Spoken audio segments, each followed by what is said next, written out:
आमचा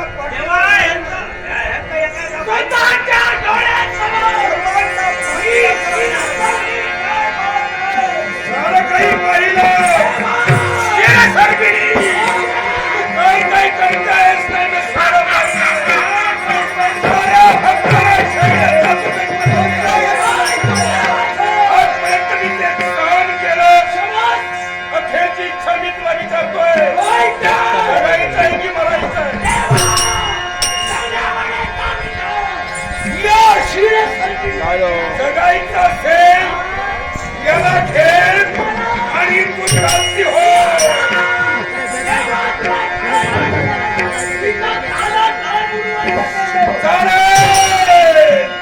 आलेल्या प्रसंगाला हा देव तुझ्या समोर आणि इच्छा पूर्ण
आणि जनकल्याणासाठी भक्त रक्षणासाठी नवविद्या प्राप्त करण्यासाठी सूर्य देवतेला मी माझा गुरु मानला.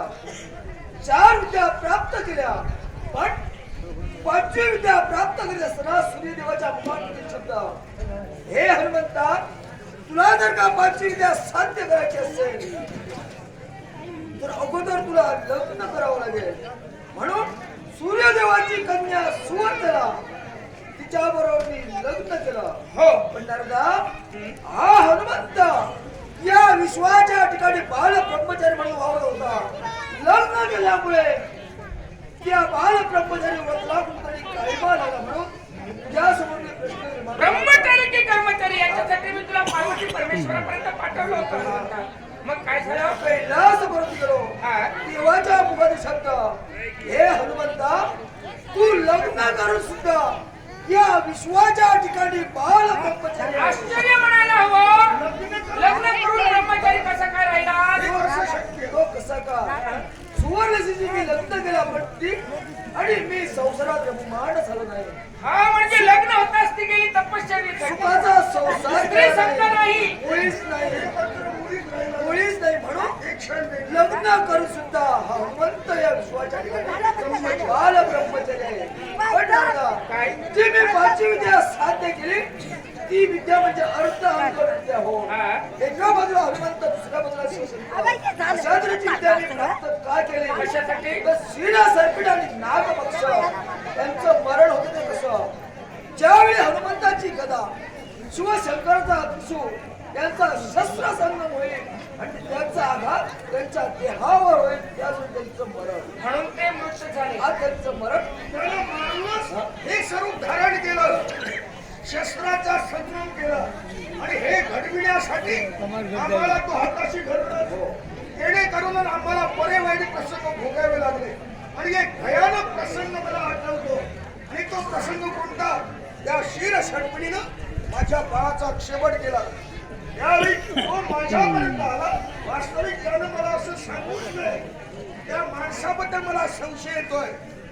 हे बघता तो माणूस को जी व्यक्ती दया माया न दाखवता निर्दयतेनं महापुरात पोटच्या पोराचं प्रेत लोटून दे असं माणसाला कधी सांगूच नाही. हे बघता त्यानं मला सांगितलं, मी त्याच्यावर विश्वास टाकला, लोटूनही दिलं. त्या व्यक्तीबद्दल मला संशय येतो. जी व्यक्ती तुझ्यापर्यंत वैद्य रूपाने आली होती मी त्या शक्तीला देऊ शकतो. ती दुसरी तिसरी कोण नसो, ज्या देवाची तू आजपर्यंत भक्ती केलीस, देवादेव शंभू महादेव शंभू महादेव वैद्य रूपाने तुझ्यापर्यंत आला. मग त्यावेळी मला संशय का दिलं नाही? आणि शिवाय दिलं नाही. देवानं वास्तविक भक्ताला असं सांगूच नाही. मग त्यानं मला असं का सांगावं? हे बघता देवानं तुला जर तसं सांगितलं नसतं तर या तुझ्या बाळाला तू महेशमती नदीत लोटला नसता.